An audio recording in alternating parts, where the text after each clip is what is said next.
یہاں صلح سے ایک بات میرے مائنڈ میں آ گئی کہ اہل سنت کا نام لینے والے، اہل سنت کا پرچار کرنے والے، میں نام نہیں لیتا کسی کا، خود کو اہل سنت کے بڑے وہ دعوے دار بھی کہلواتے ہیں اور خود کو کہتے ہیں کہ ہم سے بڑھ کر کون ہے، حضور کی اہل بیت اطہار کی محبت کو، مودت کو، تعظیم کو، توقیر کو، ان کے پروٹوکول کو، ان کے آداب کو، ان کے حقوق کو بیان کرنے والا ہم سے بڑھ کر کون ہے۔ لیکن جب تقریریں کرتے ہیں تو کہتے ہیں کہ جی امام حسن علیہ السلام نے معاویہ بن سفیان سے، ابو سفیان سے جو صلح کی تھی، اس کے بعد وہ کہتے ہیں کہ معاذ اللہ، معاویہ بن ابی سفیان جو تھے وہ کہتے ہیں کہ وہ 5ویں خلیفہ راشد بن گئے تھے، نقل کفر نباشد، اور اہل سنت کے نام لیوا بڑی پگڑیاں پہننے والے، بڑے جبے کبے پہننے والے، ان کی بات کر رہا ہوں۔ معاویہ بن ابو سفیان کو وہ کہہ رہے ہیں کہ وہ 5ویں خلیفہ راشد بن گئے تھے، معاذ اللہ استغفر اللہ۔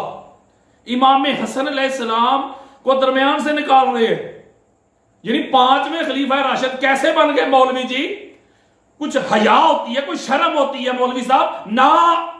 نہ یہ کام میں کرنے نہیں دوں گا۔ کس صلح کی بات کرتے ہو؟ اس پہ الگ سے میرا 2.5-3 گھنٹے کا لیکچر جو ہے وہ ریکارڈ ہو چکا ہے، وہ اللہ کے فضل و کرم سے ان قریب اپلوڈ ہو جائے گا۔ لیکن یہاں میں برسبیل تذکرہ ایک بات کرنا چاہتا ہوں، کون سی صلح؟ ایک صلح کفار میں اور حضور علیہ السلام کے ساتھ بھی ہوتی، جس کو آپ صلح حدیبیہ کہتے ہیں۔ تو اس کا کیا مطلب ہے کہ وہ جو کفار تھے وہ بھی حق پہ تھے کہ حضور علیہ السلام نے ان کے ساتھ صلح کی، شرائط طے کی، اس کا مطلب کفار بھی حق پہ ہو گئے۔ یہ ضروری نہیں ہوتا کہ جن فریقین کے درمیان صلح ہو رہی ہے کہ وہ دونوں ہی حق پہ ہوں، یہ بالکل نہیں ہوتا۔ نہ کوئی قاعدہ ہے، نہ کوئی قانون ہے، نہ کوئی دستور ہے، نہ کوئی آئین ہے، نہ کوئی لا ہے کہ ہر صلح کرنے والے دونوں فریق جو ہیں وہ حق پہ ہوں گے۔ اب میں اس صلح کی بات بتاتا ہوں آپ کو، بلکہ یہ جو آپ نے کہا کہ وہ 5ویں خلیفہ راشد ہو گئے، معاذ اللہ، نقل کفر نباشد۔ آقا علیہ السلام نے فرمایا تھا کہ میرے بعد خلافت 30 سال ہوگی، تو کیا 30 سال خلافت امام حسن علیہ السلام کو درمیان سے نکال دیا جائے تو ہوتی ہے؟ مولوی صاحب، خلیفہ راشد امام حسن ابن علی علیہ السلام تھے، معاویہ بن ابو سفیان خلیفہ راشد نہیں تھا، وہ بادشاہ تھا، وہ ملوکیت تھی۔ تاجدار کائنات کے بے شمار فرمان پڑھے ہوئے ہیں، میں نے کئی بار یہ بیان کیے، اس پہ میرا الگ سے لیکچر بھی موجود ہے۔ آپ کس دنیا میں رہتے ہیں خود کو اہل سنت کے ٹھیکیدار کہتے ہیں؟ سنیت وہ ہے جو میں آپ کے سامنے بیان کرنے لگا ہوں۔ اگر آپ اس کو صلح اور معاذ اللہ کہتے جی امام حسن علیہ السلام نے معاویہ بن ابو سفیان کے ہاتھ میں بیعت کر لی تھی، استغفر اللہ، نقل کفر نباشد، وقت کا امام، تاجدار کائنات کا لخت جگر، فاطمہ کا لال، علی کا بیٹا، وہ اسلام کا وارث، دین کا وارث، وہ کسی ایسے بندے کے ہاتھ میں بیعت کر لے گا جس نے اسلام کی دھجیاں بکھیر دی تھی، جس نے خلفائے راشدین کی جو سنت کو تاتار کر دیا تھا، جس نے قرآن و سنت کے جو حکم ہیں، جو اس کے احکام ہیں، اس کو نیست و نبود کرنے کی معاذ اللہ کوشش کی تھی، جو اسلامی قدریں پامال کرنے کے در پہ تھا، اس کے ہاتھ میں وقت کا امام بیعت کرے گا؟ امام حسین علیہ السلام نے 72 تن قربان کر دیے تھے، بیعت نہیں کی تھی، تو یہ ان کے بڑے بھائی حسن ابن علی ہے علیہ السلام۔ مسئلہ یہ تھا جب ان کو اپنا معاملہ خطرے میں نظر آ رہا تھا تو ان کی یہی چالاکیاں تھیں، صلح کے لیے انہوں نے بھیجا، ان کے معاملات طے کر لیتے ہیں۔ اب میں آپ کو صلح تھوڑا سا بتانا چاہتا ہوں، اس کی ڈیٹیل کے ساتھ میرا الگ سے لیکچر موجود ہے۔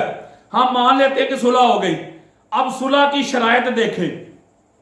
صلح کی شرائط، پہلی شرط یہ تھی، پہلی شرط، کسی بھی کتاب کو پڑھ لیں، اس میں میں نے اتنے حوالے دیے، میں نے حدیث کا نمبر، صفحہ نمبر، کتاب کہاں سے پرنٹ ہوئی ہے، اہل سنت کی کوئی 150 سے زائد کتب احادیث بھی، کتب سیر بھی اور کتب تاریخ بھی، اس کے ریفرنسز انبار لگا دیے میں نے، وہ میرا لیکچر سنیے گا صلح حسن کے نام سے۔ اس کی شرائط کیا تھی؟ کوئی مائی کا لال، किसी के बड़े कब्रों से भी निकल के आ जाएंगे, मेरी बात को कोई माइका लाल रद्द नहीं कर सकेगा।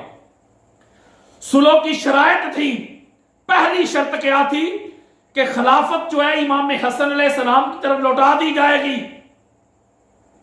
मैं विथड्रॉ करता हूं आका अलैहिस्सलाम की उम्मत की भलाई के लिए, कहीं उनको ये जो खून रेजी है, उनको जो बेजा कत्ल किया जा रहा है, इसकी वजह से चूंकि आप शहजादा अमन थे तो आपने कहा मैं छोड़ता हूं दुनिया तेरे लिए, लेकिन शराइत तय कर लेते हैं। सुलह की शराइत तय की गई। पहली शर्त ये थी कि खिलाफत इमाम हसन अलैहिस्सलाम की तरफ लौटाई जाएगी।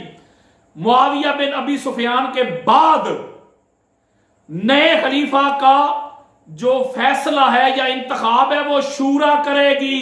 मौलवी साहब जरा कानों की मैल साफ करके सुनो। सुलह का बड़ा रौला डालते हो, खप डालते हो, डंडोरा पीटते हो, और वो लोग भी इस पर डंडोरा पीटते हैं जो खुद को सैयद कहते हैं। मैं नाम नहीं लेता किसी का, खुद को सैयद सादात कहते हैं और कहते हैं हम सैयद हैं, हम हसन अलैहिस्सलाम की आल औलाद है, और हसन अलैहिस्सलाम की आल औलाद के दावे करके तो कसीदे पढ़ते हो जो सारी जिंदगी इमाम हसन से लड़ते रहे, मौला अली से लड़ते रहे, और हजूर अलैहिस्सलाम फरमा रहे ना ना ना ना, हजूर फरमा रहे अली से लड़ना, जहरा से लड़ना, हसन से लड़ना, हुसैन से लड़ना, मोहम्मद से लड़ना है सल्लल्लाहु अलैहि वसल्लम। इसका मतलब है तुम हसनैन करीमैन के दुश्मनों के कसीदे नहीं पढ़ रहे मौलवी जी, मुल्ला जी, मुफ्ती जी, तुम ताजदार कायनात के दुश्मनों के कसीदे पढ़ रहे हो, तुम हजूर से लड़ने वालों के कसीदे पढ़ रहे हो। तो कहां के तुम सैयद हो, कहां के तुम इमाम हसन अलैहिस्सलाम के बेटे हो। मेरे बाप दादा को जो गालियां दे तो मैं क्या उसके साथ सुलह करूंगा, उसको अच्छा समझूंगा, उसके कसीदे पढ़ूंगा, मैं तो लानत भेजूंगा उस पर। तो तुम कैसे सैयद हो कि हसनैन करीमैन के साथ लड़ाई करने वालों को तुम कसीदे पढ़ते हो, उनको खलीफा राशिद कहते हो। किसी इमाम अहले सुन्नत ने उनको खलीफा राशिद नहीं कहा। मैं बताना चाहता हूं जो सुन्नियत को परखते हैं, इन 2 नंबर सुन्नियों को देख के सुन्नियत पे बयान अपनी राय कायम ना करना, सुन्नियत को पढ़ना। और सुन्नियत वही है जो अल्लाह के फजलो करम से मैं आपको सुना रहा हूं, मैं आपको पढ़ा रहा हूं, मैं आप तक पहुंचा रहा हूं। सुलह का रौला डालते हो, मानते हैं। शर्त क्या थी कि मुआविया बिन अबी सुफियान अपने बाद किसी को अपना वली अहद बिल्कुल जानशीन डिक्लेयर नहीं करेंगे, मुकर्रर नहीं करेंगे। मौला कायनात, मौला कुल, मौला अली अलैहिस्सलाम पर जो मिंबरों पे सबो शतम करवाते हैं, इसको नहीं करवाया जाएगा, इसको बंद किया जाएगा। खुलफाए राशिदीन की सुन्नत पर अमल किया जाएगा, किताब और सुन्नत पर अमल किया जाएगा। ये शराइत बता रहा हूं। और मौला अली अलैहिस्सलाम के जो मुहिब्बीन है, मोहब्बत करने वाले, उनको तंग नहीं किया जाएगा, उनको कत्ल नहीं किया जाएगा, उनको शहीद नहीं किया जाएगा।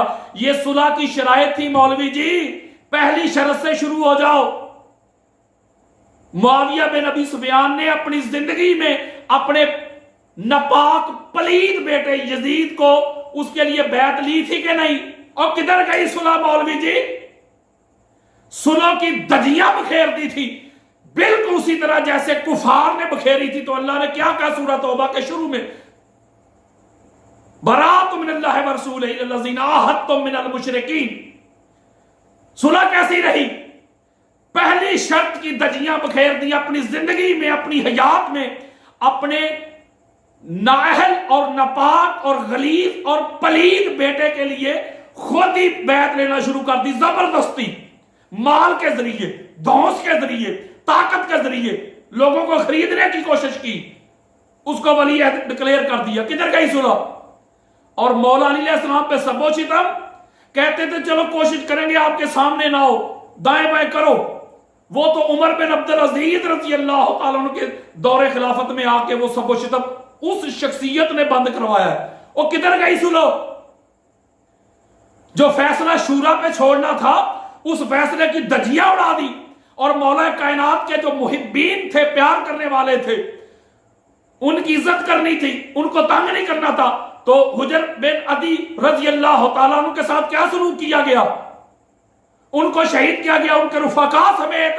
और किधर गई सुलह? मोहम्मद बिन अबी बकर, उनको गले की खाल में रख के जलाया गया। किधर गई सुलह? अब्दुर्रहमान बिन अबी बकर उनको शहीद किया गया। किधर गई आपकी सुलह? उम्मुल मोमिनीन हजरत आयशा सिद्दीका रज़ी अल्लाह तआला अन्हा उनको गड़े में गिराया गया पिलावन करके। किधर गई सुलह? सुलह सुलह का रौला डालते हैं, कोई सुलह नहीं थी। मैं आपको यह मैसेज देना चाहता हूं।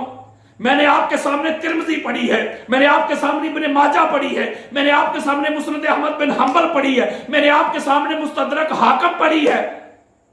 अहले सुन्नत की उम्महातुल कुतुब आपको पढ़ के सुनाई है। जो मुस्तफा की अहले बैत का दुश्मन है, 4 नफूसे कुदसिया का नाम लिया मेरे आका ने, जो इनका दुश्मन है, मेरे आका ने फरमाया वो मोहम्मद का दुश्मन है सल्लल्लाहु अलैहि वसल्लम। जो इनसे लड़ाई करता है, इनसे झगड़ा करता है, इनका हसद और बुग़्ज़, अनाद, कीना, अदावत रखता है, किसी मुगालते में न रहे, न नमाज कबूल है, न रोजा कबूल है, न हज कबूल है, न उम्रे कबूल है, उसकी कोई इबादत कबूल नहीं होगी। जो मेरे मुस्तफा की अहले बैत तार का दुश्मन है, किसी ने आपको ये हकायक बताए नहीं, किसी ने आपको ये हकायक सुनाए नहीं, किसी ने आपको ये हकायक आप तक पहुंचाए नहीं।